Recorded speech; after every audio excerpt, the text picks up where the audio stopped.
Assalomu alaykum. Bugun yangi dars boshladik. Ya'ni bu ko'p qavatli 5 qavat turar joy binosi. E, Ya'ni 5 qavat. E, Bitta mana shu blogni tanlab oldik. Buni gruppaga savol bergandim mana shu rasmlarni tashlab. Ko'pchilik mana shu blogni tanlabdi. Xo'sh, shundan boshlaymiz. E, Ko'pchilik so'rabdi, darsda nimalar bo'ladi bu darsda, qanday qismlarni ko'rib o'tamiz degan.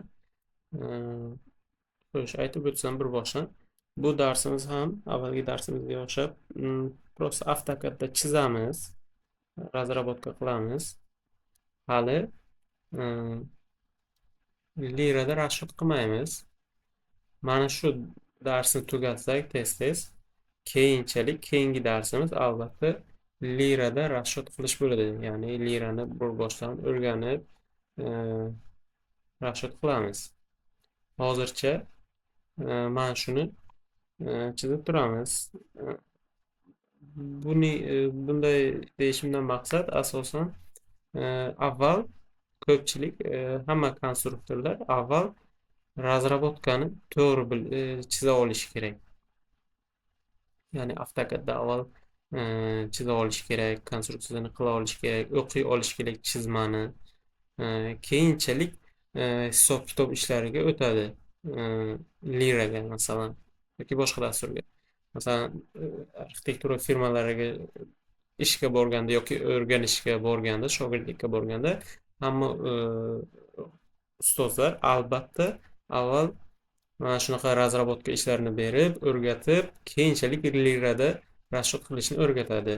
Birdaniga borganda lirada расчет qilishni bermaydi hech kim, o'rgatmaydi. Avval mana shularni puxta o'rganib olib, keyinchalik расчет qilishga o'tadi. Shuning uchun avval mana shularni boshlab yaxshilab o'rganib olaylik. Keyinchalik Xudo xohlasa albatta lirada ham ish qilishni o'rgataman. Hozircha lirada bilaman, lekin birovga o'rgatadigan darajada emas. O'zim masalan bino chizib расчет qilishim mumkin, lekin hali birovga o'rgata olmayman. Shuning uchun buni lirani keyinroq albatta o'tamiz. Hozircha o'rganyapman lirani ustozlardan. Xo'sh, birinchi darsimiz mana shu planni o'qib ko'rish, chizish.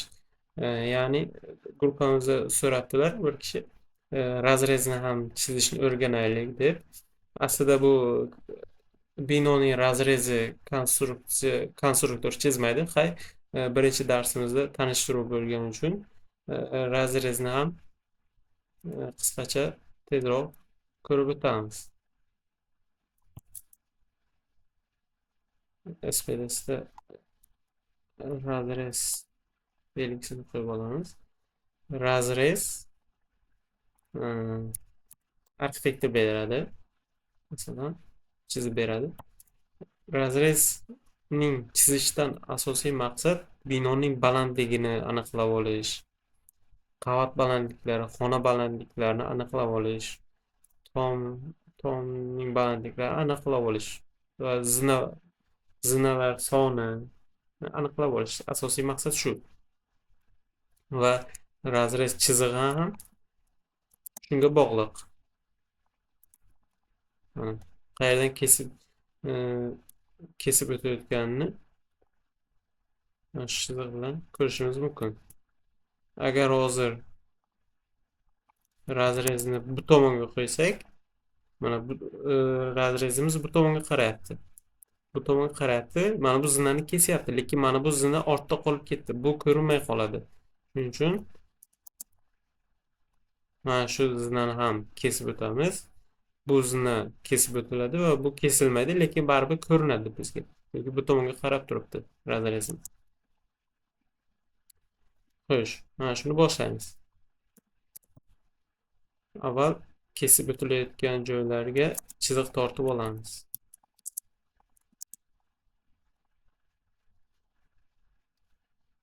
O'qlarga ham.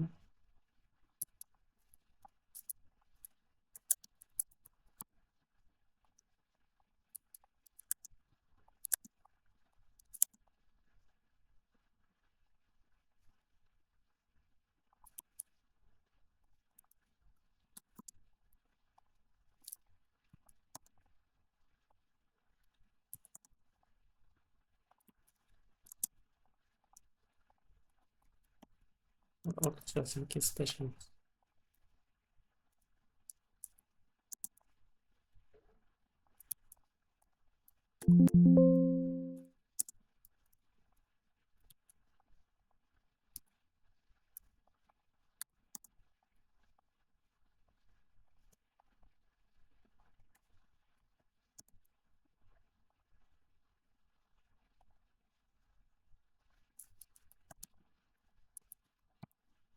Mana ko'rishingiz mumkin. Birinchi kesib o'tyapti. Mana G o'qni ostini V B A. Mana bu yerda ham G V B A. Xo'sh, endi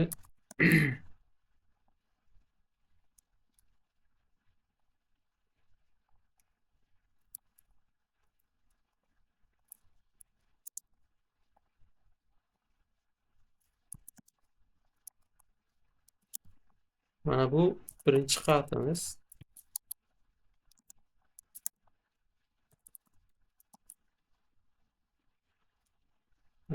Kelinglar shuni avvalgi darsimizda plitani ham ko'rib o'tgandik. Endi boshqacharoq qilamiz.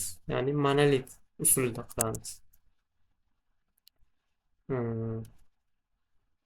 Endi 5 qavatga ko'pchilik uncha monolit qilmaydi-yu.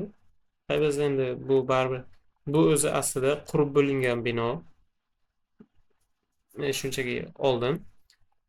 Endi baribir hozir qilayotgan ishimizni hech narsaga taalluqli emas.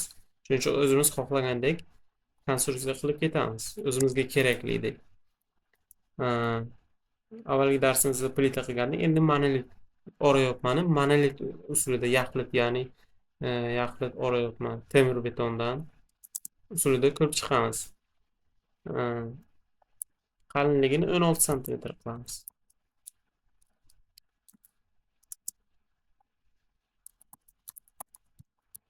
Va shu joyda aytib o'tay, monolit orayopmani monolit qilsak, regil bilan bir vaqtda quyiladi orayopma. Mana shuni e'tiborga olish kerak va regilning usti bilan monolit orayopmaning usti bir xil bo'ladi. Mana bu bilan bir xil balandliklari. Mana bu yergacha g'isht teriladi, keyin karkas to'qiladi regilniki va mana bu orayopmaning armaturasi mana bu regilning ichiga kiradi. Keyinroq buni razrezlarda ishlayotganda, boshqa listlarda ishlayotganda ko'rib o'tamiz. Bir vaqtda quyiladi. Mana birinchi qavatimiz bo'ldi. Ikkinchi qavatni chizamiz. Balandligini 3300 dan qilaylik. Endi tepovoy shunaqa.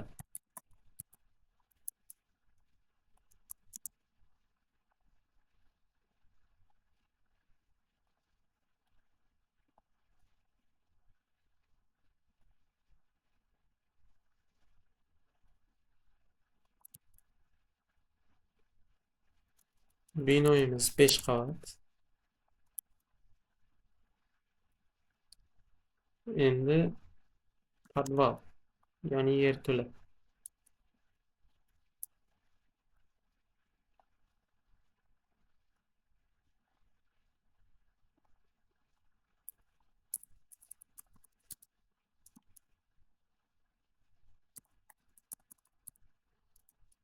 Buni 0,100 qilganim maqsadi, sababi mana bu yerda yana 10 sm pol qatlami bo'ladi. Stяжка bo'ladi, kafel bo'ladi, laminat bo'ladi, topli pol bo'ladi. Ana shular bilan taxminan 10 sm bo'ladi. Biz u pol qatlamini aytib o'tganman. Ko'rsatib o'tirmaymiz. Arxitekturni o'zi ko'rsatadi. Hozir mana bu yerda biz arxitekturning razrez chizyapmiz. 40 shuning uchun ko'rsatib o'tamiz.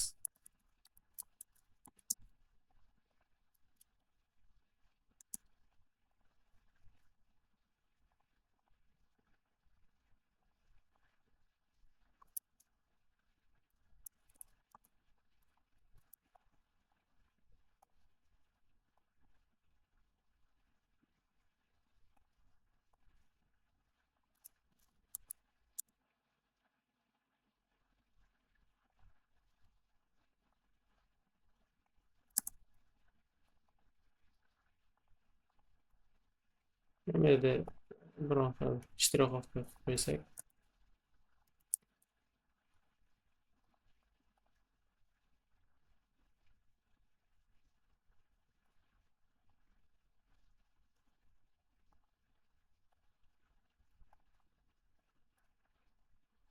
bo'ladi.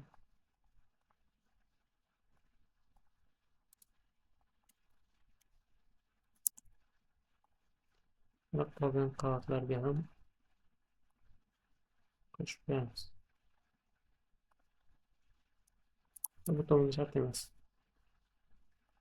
Endi yerto'lani masalan 4 metr pastda qilaylik.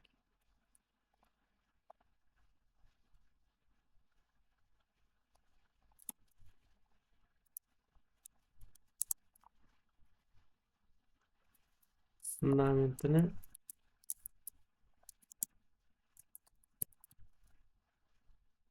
50 santimetr pastda qilaylik.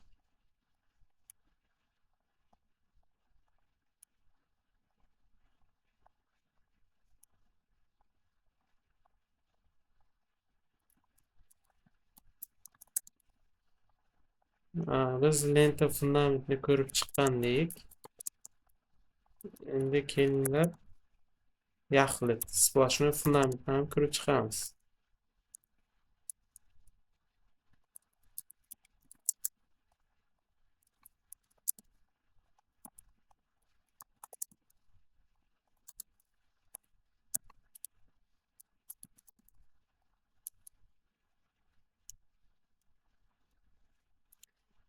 Mana endi bu razrezimiz daskanalniy bo'lmaydi. Arxitektorning o'zi daskanalniy chizib beradi. Endi so'raganlar uchun ozgina chizib ko'rsatyapmiz.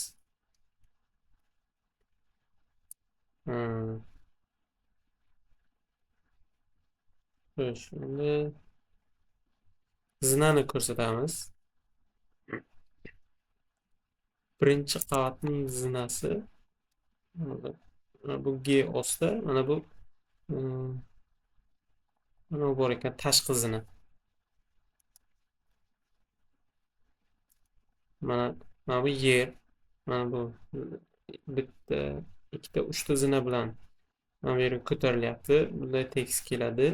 Va mana bu yerga yana bir necha zina bilan nolga chiqyapti. Nolga. Birdaniga mana bu yer nol emas. Ikki marta tushgandan keyin yer boshlanadi. Shunda hisoblashimiz kerak. Mana bu yer 0. 1, 2, 3, 4, 5, 6, 7. Endi hisoblaymiz. 7 ta zinamiz bor. Ko'paytiramiz. O'rtacha zinaning balandligi 150. Demak, mana bu yerning sathi 1050 ekan. Hozir bunday qilamiz.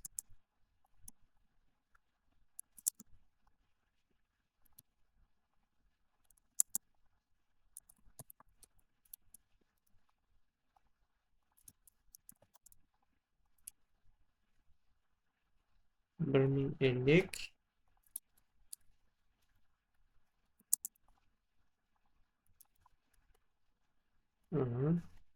endi mana bu yer ham 1050. 1, 2, 3. Yana 3 ta zina. 3 ta zinamiz 450. Qo'shamiz 450. 1500. ya'ni sokin yerimiz minus 1500 pastda ekan.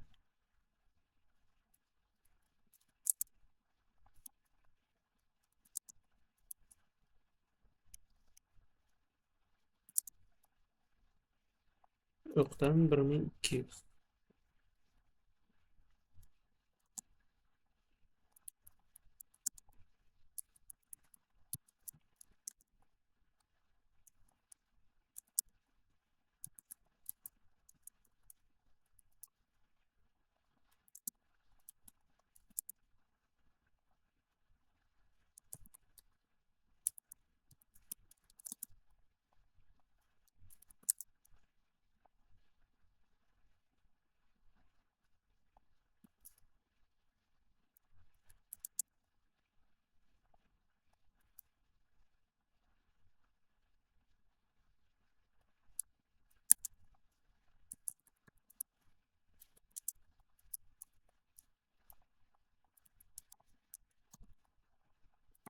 Va mana bu yer bitta, ikkita, uchta zina tepaga ko'tarilamiz. Mana bu 1500.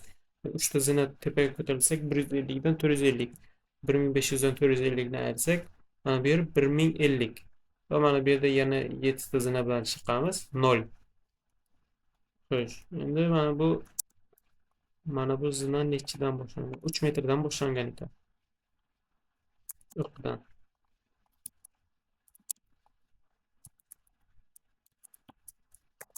Va 300 dan offset tashlab ketamiz.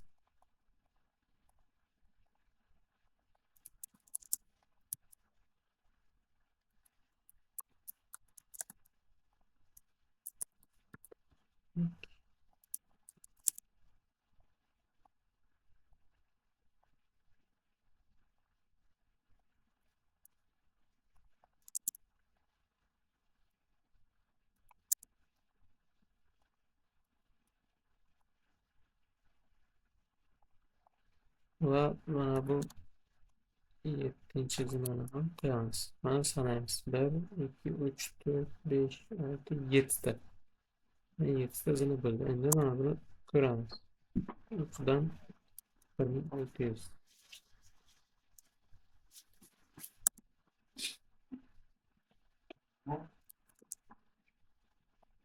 Mana ko'rsak, bunda ham 1600 o'qdan. Demak, to'g'ri ekan. Mana buni olib tashlaymiz.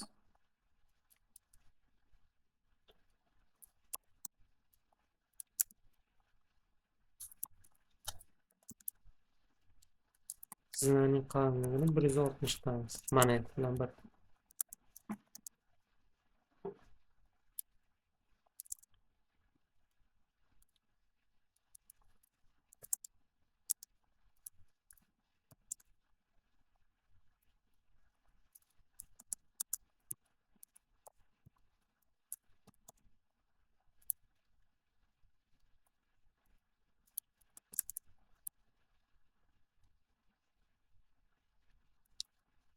Mana zinamiz ham tayyor bo'ldi. Bu birinchi etajga ko'tariladi. Endi mana bu yerga e'tibor bergan bo'lsangiz, mana bu yerda regul ortiqcha bo'lib qoldi. Ortiqcha emas, noto'g'ri joylashib qoldi. Buni pastga olib qo'yamiz. Mana shu yerga bo'ladi. Ya'ni faqat mana shu yerdagi regul, mana bu zinaning oldidagi regul birozgina 1 metr pastda bo'ladi.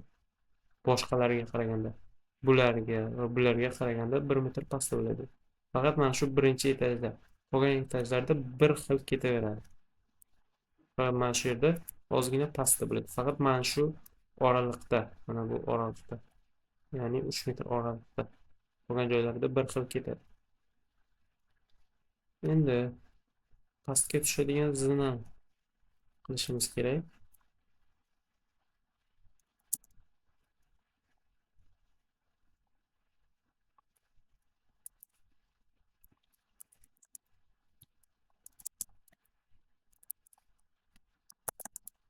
Ya'ni podolga tushadigan zina.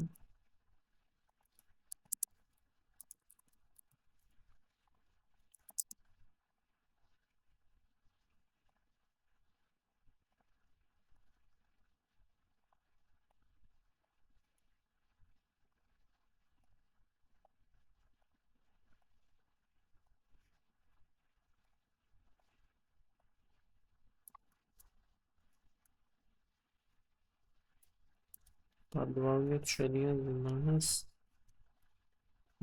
Podvalning plani bir tekis ekan.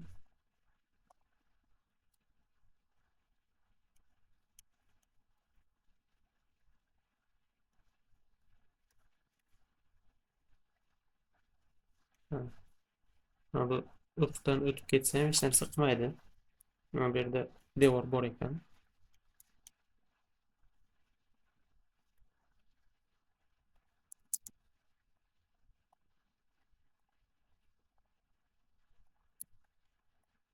Bittasini olib tashlaymiz. Mana bu hammasi 150 dan bo'lyapti. Mana bu lekin 250 bo'ldi deyishingiz mumkin, lekin bu 250 qilishimizdan maqsad mana bu yerda yana 10 santimetr pol qatlami bo'ladi. Arxitekturada ko'rsatishadi. Va buni ko'rsatsak ham bo'laveradi. Biz ana shu pol qatlamini hisobiga mana bu zina mana bunday quyib ketishadi, lekin pol qatlami hisobiga mana bu 15 santimetr zina qoladi.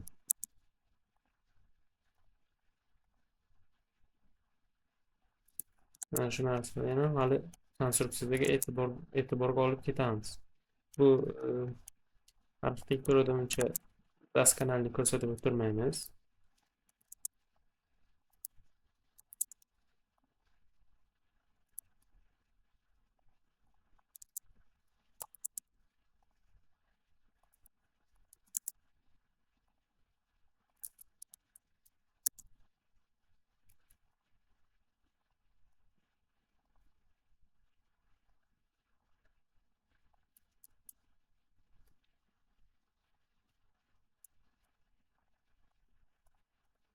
O'zi qavunini ko'rsatish shart emas edi.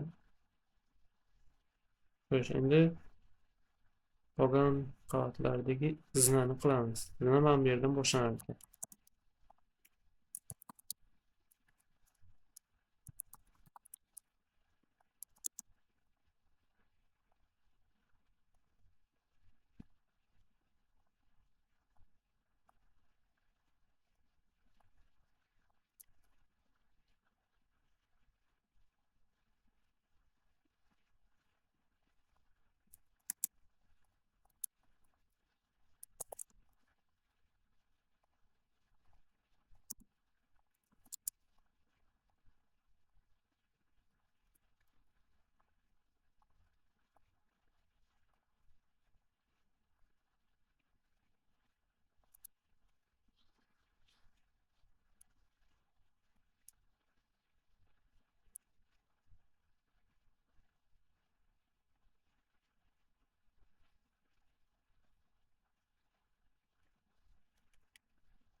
Mana zinamiz bo'ldi.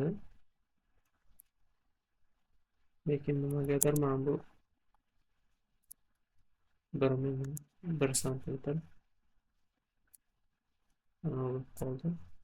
Qayergadir xatolik ketdi.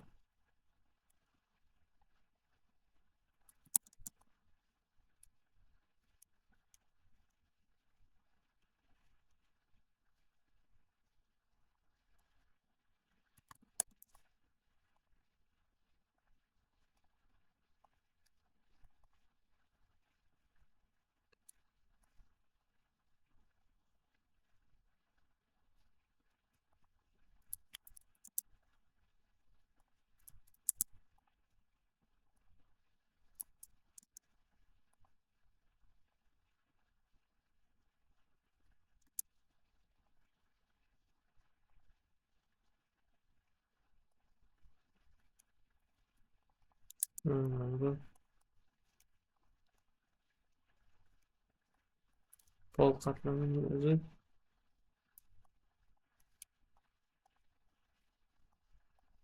ozgina xato tushgan ekan.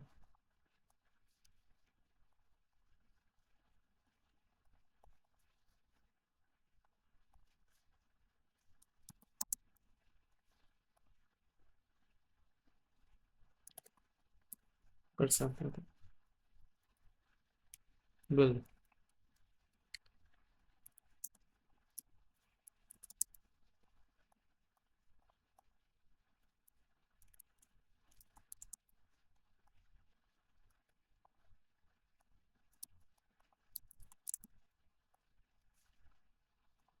Mana bu yerda plita monolitimiz kerak emas. Chunki zina bo'lyapti.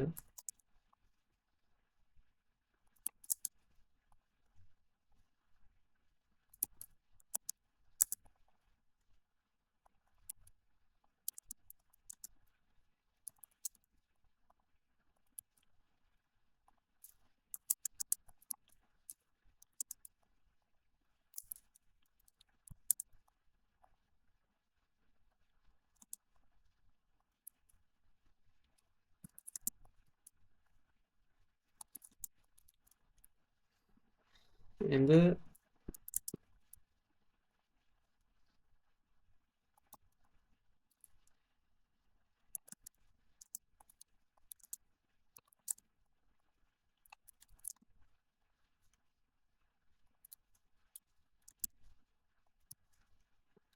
qaysi zinaning qirqimda bir narsa bor. Kesilayotgan konstruksiya yoki kesilayotgan narsa albatta shtrixovkada qalin chiziqda ko'rsatilishi kerak. Bu kichkina zinachamiz kesilyapti.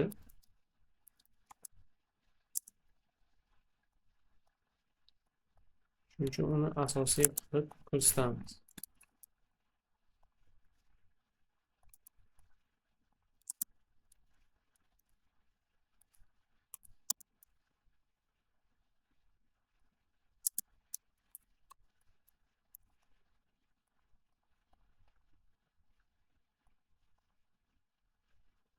Va temir beton belgisini qo'yamiz.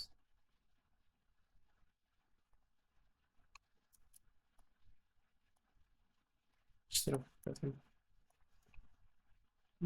Bo'ldi.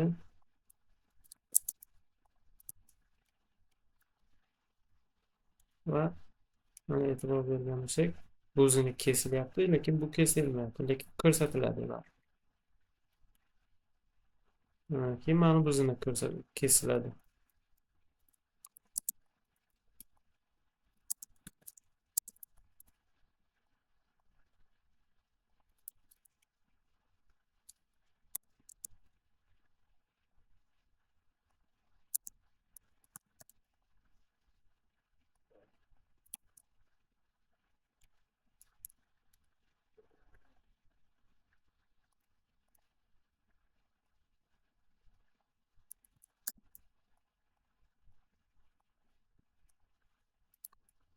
Mana bittasini yasab olsak,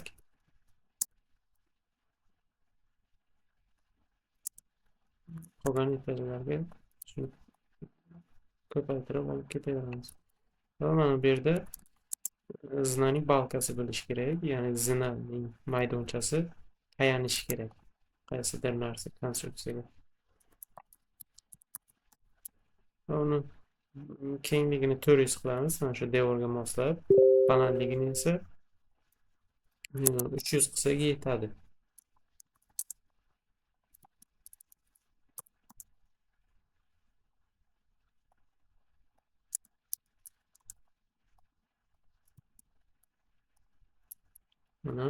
Mana shu yerda eshigi ham joylashadi.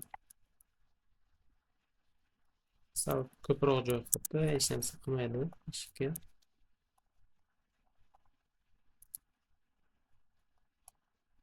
Bularni join qilsak,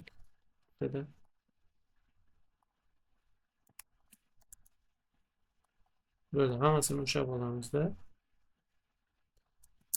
ko'paytiramiz.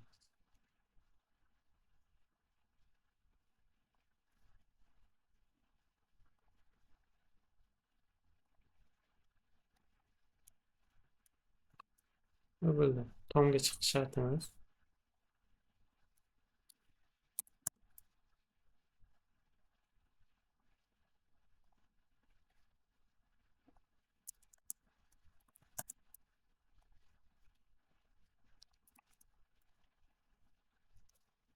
Mana zinani ham qildik. Endi tom konstruksiyasini chordoqli qilamiz.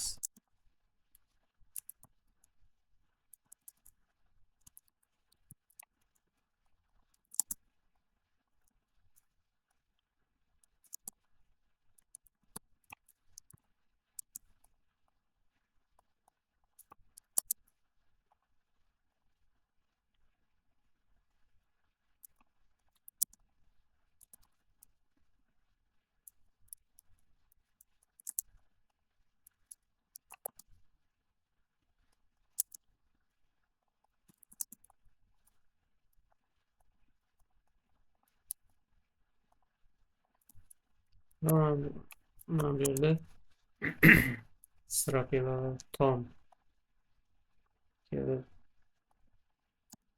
mahkamlanishi uchun parapet ko'taramiz. Devor.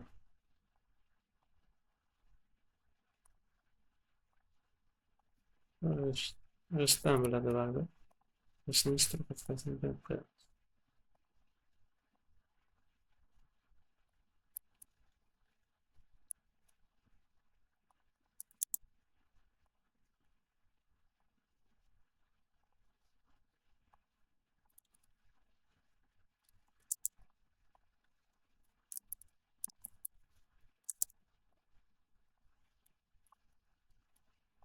Va ko'pincha mana bu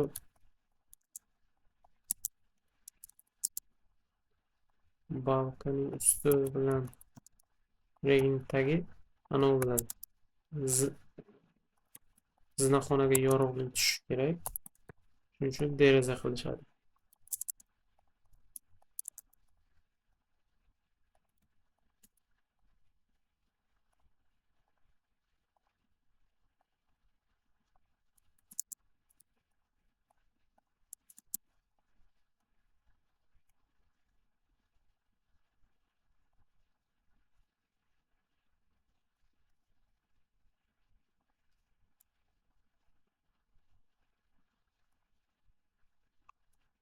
Mana shunday.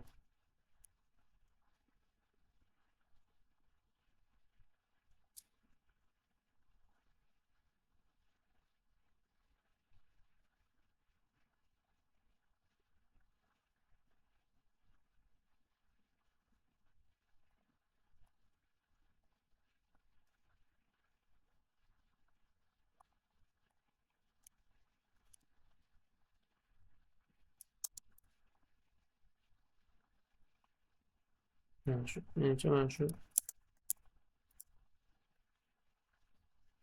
balkonning tagida bo'ladi deraza.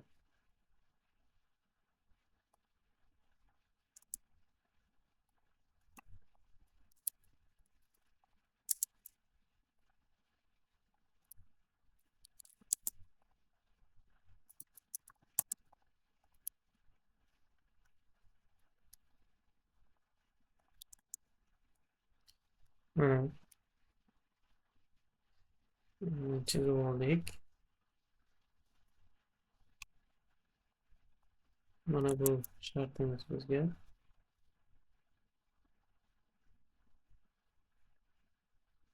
Mana bu yerda shartimiz degan, mana bu yerda devor yo'q. Shuning uchun devorni chizib o'tirmaymiz. Kolonna bor, lekin kolonna devorning ichida qolib ketadi, shuning uchun ko'rinmaydi. Mana bu yerda devor bor ekan. Shuning uchun buni qoldiramiz va ishtirokga berib qo'yamiz. G'ishtning ishtirokchasini.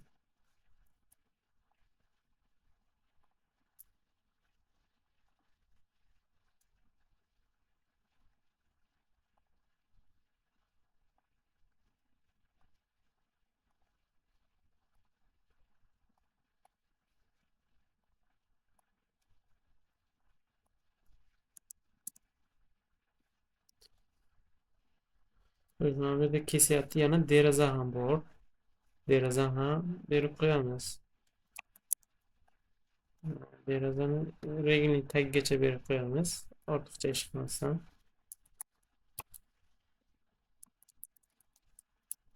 1600 qilsak derazaning balandligini 1200 joy qolyapti. Ko'p. 300 tushirsak podokонник 90 qoladi. 1400 normalniy. Yorug'lik yaxshi tushadi.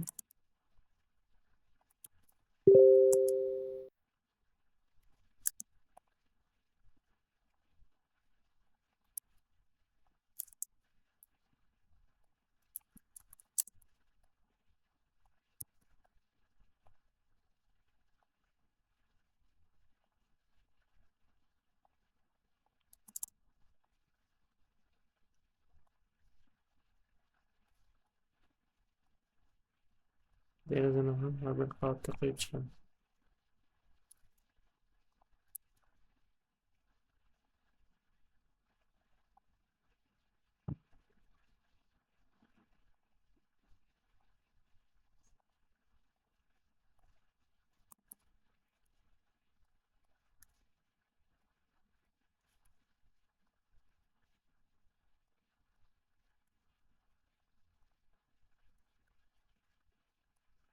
Bu tomonga ham ishtirokga berib qo'yamiz.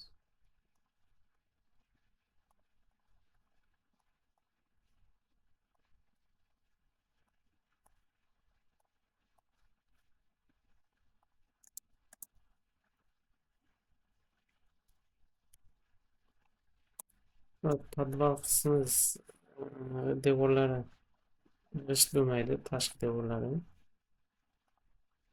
SBSni yoki monolitni qilib chunki ishtiroq o'tkazini ham shunday qilamiz.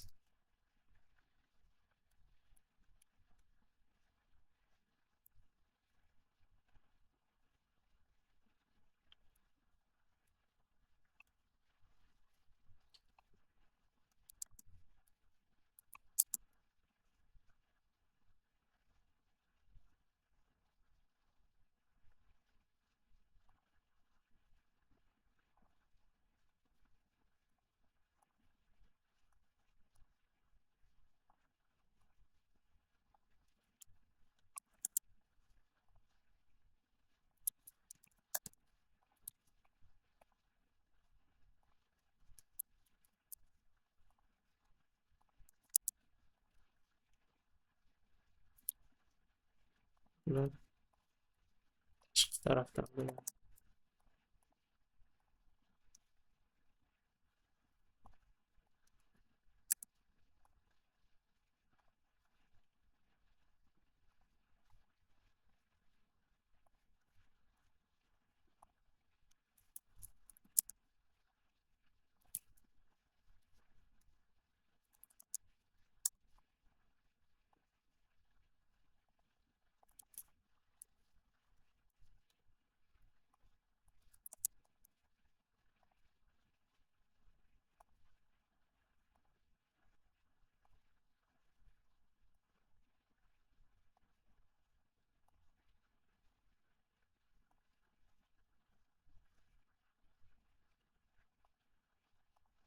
Mana bu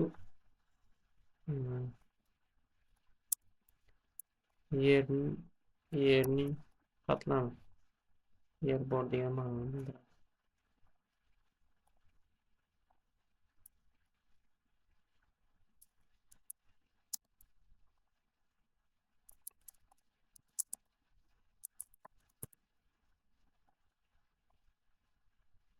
Mana shu yergacha tushib qo'yamiz.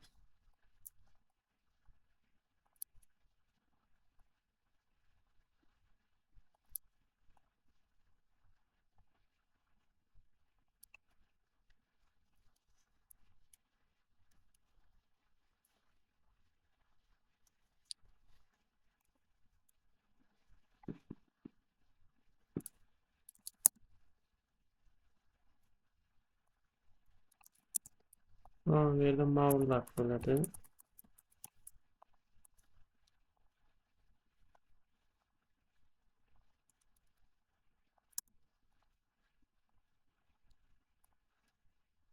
Hmm,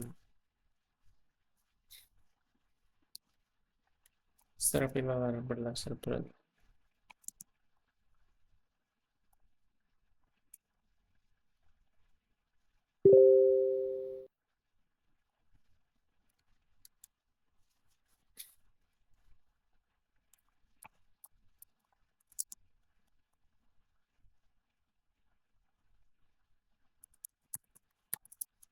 Keyin 500 qilaylik. Tomning balandligini. Mana keyinroq yana o'ylab ko'ramiz.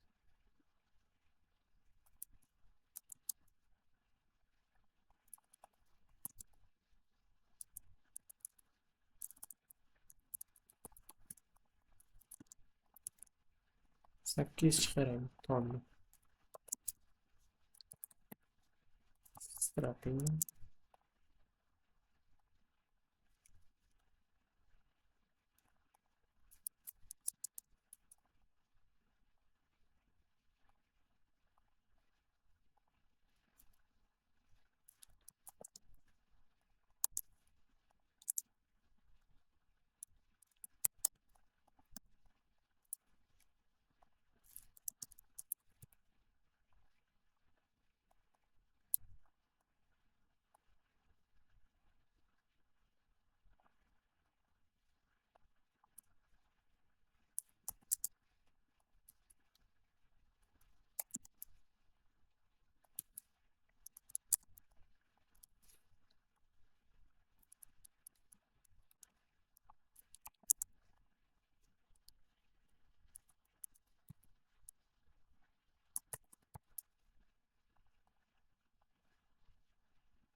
Hmm, Bu ma'lumotlar program strapilalarni ko'tarib turadigan.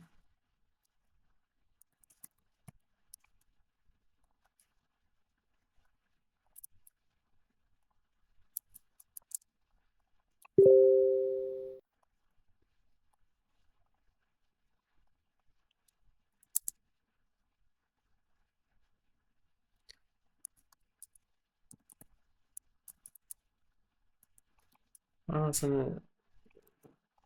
daskanlarni ishlash shart emas. Arxitekturada keyinroq buni o'zimiz konstruksiyada ko'rsatib o'tamiz. Просто tom borligini hozir ko'rsatib qo'yamiz. Mana shunaqa ikki skatli. O'sha endi отметкалар ko'rib chiqamiz.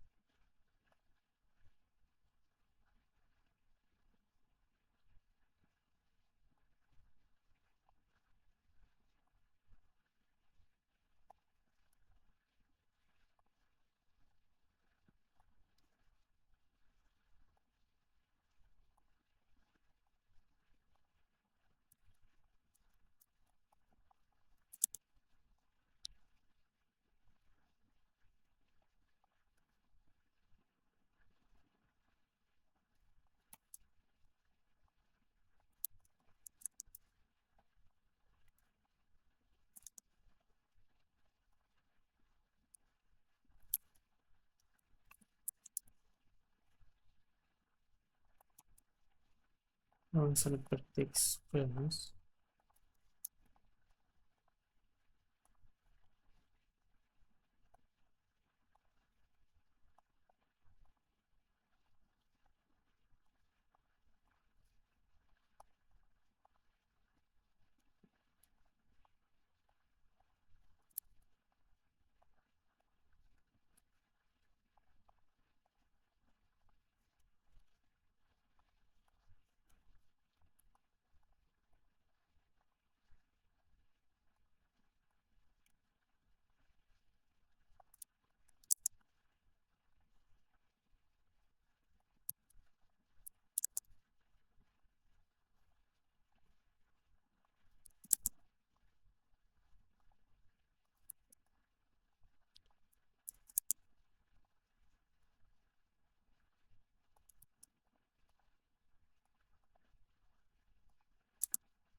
Fundamentning tagiga отметка qo'ymaymiz. Baribir bu konstruksiyada bo'ladigan narsa. Biz hali fundamentning aniq qalinligini bilmaymiz. Shuning uchun rashet qilinmaganlar.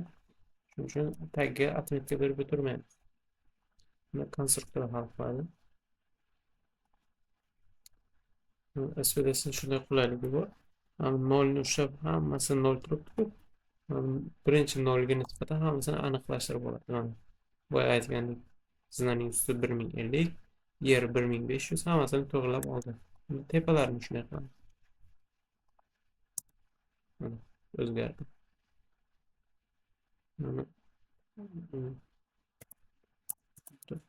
100 qilaylik. 104 emas, 100. Yaxlitlar. Böyle.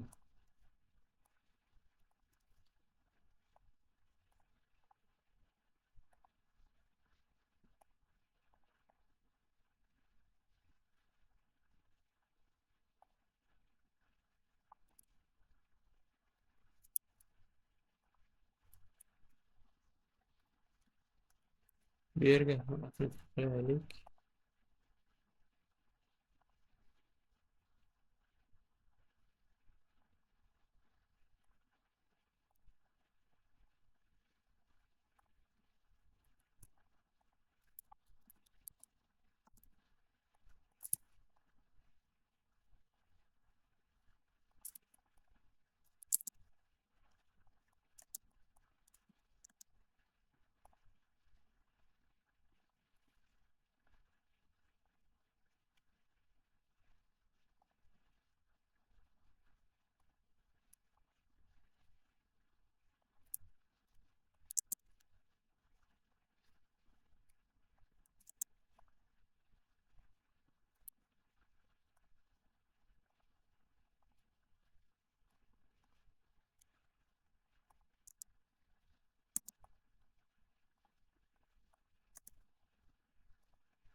Va GOSTni to'g'rilab olamiz.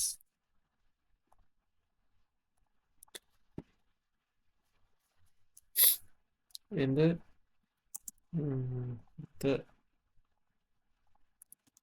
qavat balandliklarini ko'rsatib o'tamiz.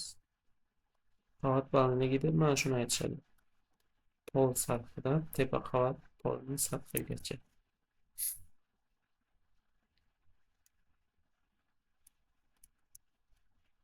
Xona balandligida mana buni aytishadi. Poldan shiftgacha, ya'ni patologgacha. Polning qalinligi.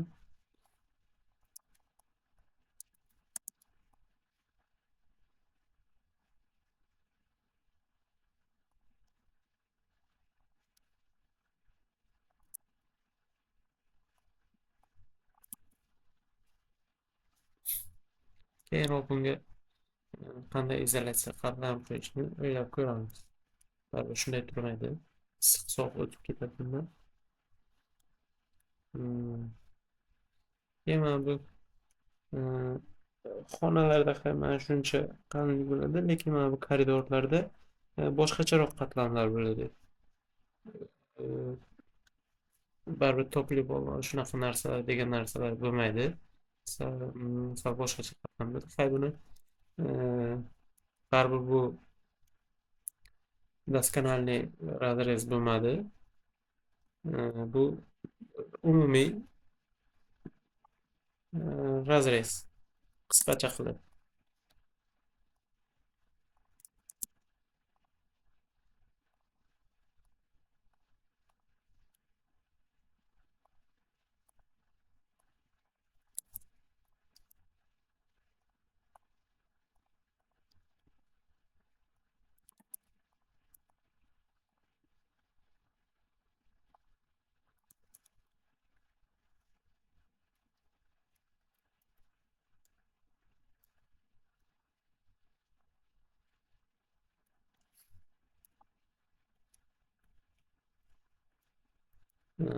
Menimcha bo'ldi.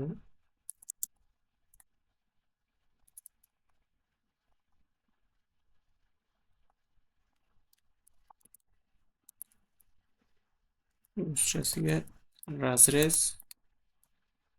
a minus a deb yozib qo'yamiz.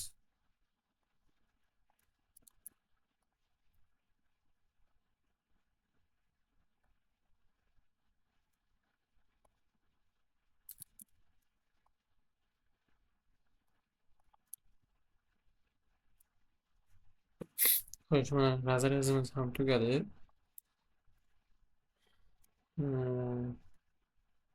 Bu baribir to'liq ishlangan razrez emas. Kamdan kam hollarda konstruktorlarga razrez kerak bo'ladi. Razrez chizadi. Razrez kerak bo'ladi. Bu arxitektor doskonalikni chizib beradi. Shuning uchun ba'zi narsalar qolib ketgan bo'lishi aniq. Esimdan chiqqan bo'lishi aniq. Qolgan ishlarni keyinroq yana davom etib ketaveramiz. Основной mana shu kerak konstruktorga: plan, razrez, balandliklar, отметкаlar, mana shunaqa narsalar kerak. Zinalar. Shunga qarab ishni davom etib ketaveramiz. Xo'sh, boya aytganimdek, bu darsimiz faqat razrabotka bo'ladi. Ya'ni AutoCADda chizmalarni tayyorlash. Buni tugatsak, keyinroq lirani ham albatta o'tamiz. Bungacha mana shuni o'rganib olsak tez, keyinroq lirani o'tamiz. Xo'sh, bu birinchi darsimiz. Mana shu plan bilan tanishish edi. Turar joy, ya'ni kvartira nechadir xonali, 5 qavatli, podvalli, podval ham turar joy bo'lyapti. Mana ko'rishingiz mumkin, lift tashqarida, panduslari bor.